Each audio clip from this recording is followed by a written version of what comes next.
Injil Lukas pasal 22 ayat 1-2. Rencana untuk membunuh Yesus. Hari raya roti tidak beragi yang disebut Paskah sudah dekat. Imam-imam kepala dan ahli-ahli Taurat mencari jalan bagaimana mereka dapat membunuh Yesus, sebab mereka takut kepada orang banyak.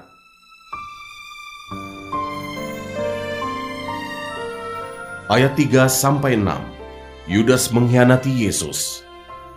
Maka masuklah iblis ke dalam Yudas, yang bernama Iskariot, seorang dari ke-12 murid itu. Lalu pergilah Yudas kepada imam-imam kepala dan kepala-kepala pengawal bait Allah, dan berunding dengan mereka bagaimana ia dapat menyerahkan Yesus kepada mereka. Mereka sangat gembira dan bermufakat untuk memberikan sejumlah uang kepadanya. Ia menyetujuinya, dan mulai dari waktu itu, ia mencari kesempatan yang baik untuk menyerahkan Yesus kepada mereka, tanpa setahu orang banyak.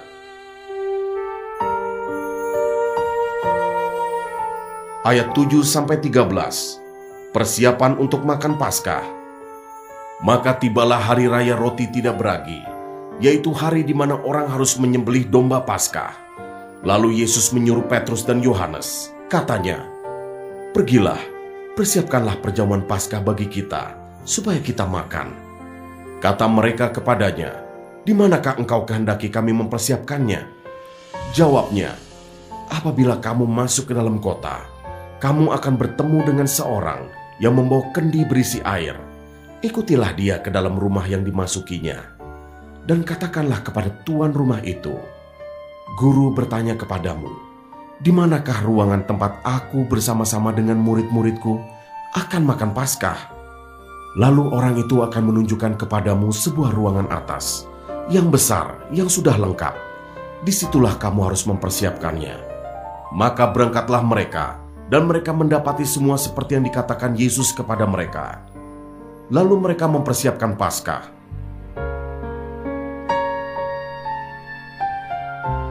Ayat 14-23. Penetapan perjamuan malam. Ketika tiba saatnya, Yesus duduk makan bersama-sama dengan rasul-rasulnya. Katanya kepada mereka, "Aku sangat rindu makan Paskah ini bersama-sama dengan kamu sebelum aku menderita. Sebab aku berkata kepadamu, aku tidak akan memakannya lagi sampai ia beroleh kegenapannya dalam kerajaan Allah." Kemudian ia mengambil sebuah cawan, mengucap syukur, lalu berkata, "Ambillah ini dan bagikanlah di antara kamu. Sebab aku berkata kepada kamu, mulai dari sekarang ini, aku tidak akan minum lagi hasil pokok anggur, sampai kerajaan Allah telah datang." Lalu ia mengambil roti, mengucap syukur, memecah-mecahkannya, dan memberikannya kepada mereka. Katanya, "Inilah tubuhku yang diserahkan bagi kamu. Perbuatlah ini menjadi peringatan akan aku." Demikian juga dibuatnya dengan cawan sesudah makan. Ia berkata, "Cawan ini adalah perjanjian baru oleh darahku, yang ditumpahkan bagi kamu. Tetapi, lihat, tangan orang yang menyerahkan aku ada bersama dengan aku di meja ini. Sebab Anak Manusia memang akan pergi seperti yang telah ditetapkan. Akan tetapi, celakalah orang yang olehnya ia diserahkan." Lalu mulailah mereka mempersoalkan, siapa di antara mereka yang akan berbuat demikian.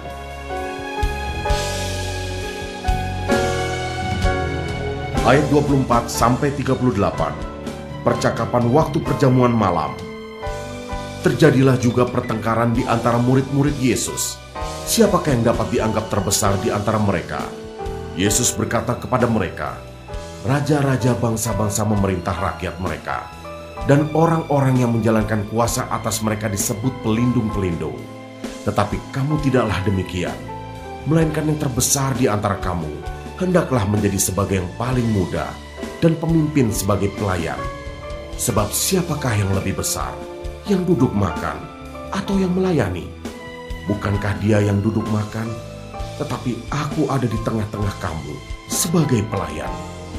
Kamulah yang tetap tinggal bersama-sama dengan aku dalam segala pencobaan yang aku alami, dan aku menentukan hak-hak kerajaan bagi kamu, sama seperti Bapakku menentukannya bagiku, bahwa kamu akan makan dan minum semeja dengan aku di dalam kerajaanku, dan kamu akan duduk di atas tahta untuk menghakimi kedua belah suku Israel. Simon, Simon, lihat, iblis telah menuntut untuk menampik kamu seperti gandum. Tetapi aku telah berdoa untuk engkau, supaya imanmu jangan gugur. Dan engkau, jikalau engkau sudah insaf, kuatkanlah saudara-saudaramu. Jawab Petrus, Tuhan, aku bersedia masuk penjara dan mati bersama-sama dengan engkau. Tetapi Yesus berkata, aku berkata kepadamu, Petrus, hari ini ayam tidak akan berkokok sebelum engkau 3 kali menyangkal bahwa engkau mengenal aku. Lalu ia berkata kepada mereka, ketika aku mengutus kamu dengan tiada membawa pundi-pundi, bekal dan kasut, adakah kamu kekurangan apa-apa? Jawab mereka, suatu pun tidak. Katanya kepada mereka, tetapi sekarang ini, siapa yang mempunyai pundi-pundi, hendaklah ia membawanya. Demikian juga yang mempunyai bekal.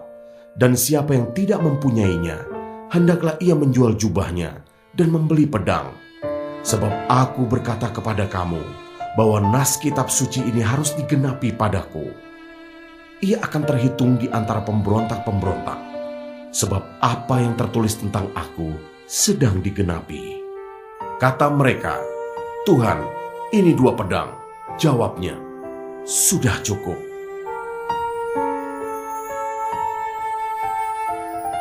Ayat 39-46 di Taman Getsemani. Lalu pergilah Yesus keluar kota, dan sebagaimana biasa ia menuju Bukit Zaitun. Murid-muridnya juga mengikuti dia.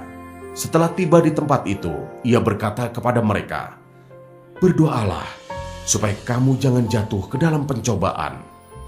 Kemudian ia menjauhkan diri dari mereka, kira-kira sepelempar batu jaraknya. Lalu ia berlutut dan berdoa, katanya, ya Bapakku, jikalau engkau mau, ambillah cawan ini daripadaku.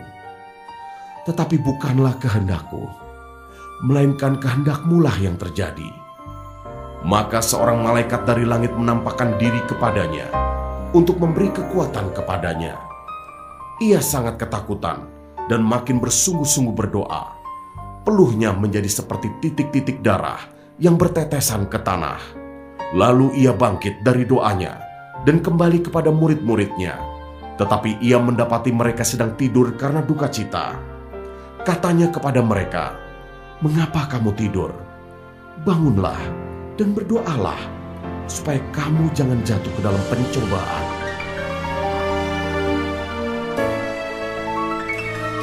Ayat 47-53, Yesus ditangkap. Waktu Yesus masih berbicara, datanglah serombongan orang. Sedang muridnya yang bernama Yudas, seorang dari ke-12 murid itu, berjalan di depan mereka. Yudas mendekati Yesus untuk menciumnya. Maka kata Yesus kepadanya, hai Yudas, engkau menyerahkan anak manusia dengan ciuman. Ketika mereka yang bersama-sama dengan Yesus melihat apa yang akan terjadi, berkatalah mereka, Tuhan, mestikah kami menyerang mereka dengan pedang? Dan seorang dari mereka menyerang hamba imam besar, sehingga putus telinga kanannya. Tetapi Yesus berkata, sudahlah itu. Lalu ia menjamah telinga orang itu dan menyembuhkannya. Maka Yesus berkata kepada imam-imam kepala dan kepala-kepala pengawal bait Allah, serta tua-tua yang datang untuk menangkap dia, katanya, sangkamu aku ini penyamun, maka kamu datang lengkap dengan pedang dan pentung. Padahal tiap-tiap hari aku ada di tengah-tengah kamu di dalam bait Allah, dan kamu tidak menangkap aku. Tetapi inilah saat kamu, dan inilah kuasa kegelapan itu.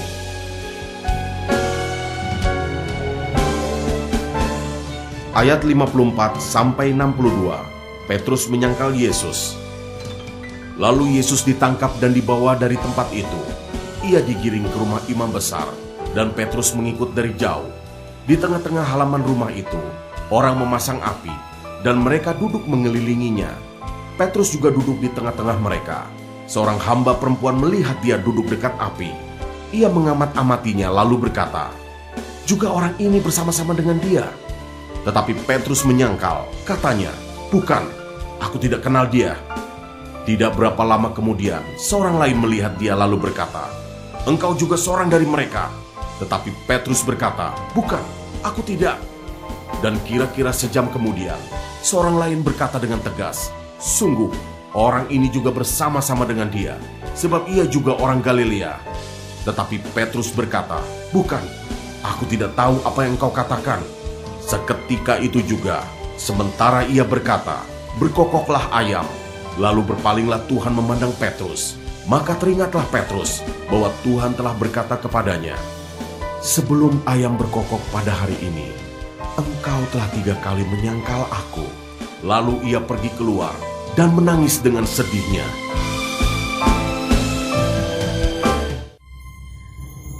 Ayat 63-71. Yesus di hadapan mahkamah agama. Dan orang-orang yang menahan Yesus mengolok-olokkan dia dan memukulinya. Mereka menutupi mukanya dan bertanya, "Cobalah katakan, siapa yang memukul engkau?" Dan banyak lagi hujat yang diucapkan mereka kepadanya. Dan setelah hari siang, berkumpullah sidang para tua-tua bangsa Yahudi dan imam-imam kepala dan ahli-ahli Taurat. Lalu mereka menghadapkan dia ke mahkamah agama mereka. Katanya, "Jikalau engkau adalah Mesias, katakanlah kepada kami." Jawab Yesus, "Sekalipun aku mengatakannya kepada kamu, namun kamu tidak akan percaya. Dan sekalipun aku bertanya sesuatu kepada kamu, namun kamu tidak akan menjawab. Mulai sekarang Anak Manusia sudah duduk di sebelah kanan Allah yang Maha Kuasa." Kata mereka semua, "Kalau begitu, engkau ini Anak Allah." Jawab Yesus, "Kamu sendiri mengatakan bahwa akulah Anak Allah." Lalu kata mereka, "Untuk apa kita perlu kesaksian lagi? Kita ini telah mendengarnya dari mulutnya sendiri."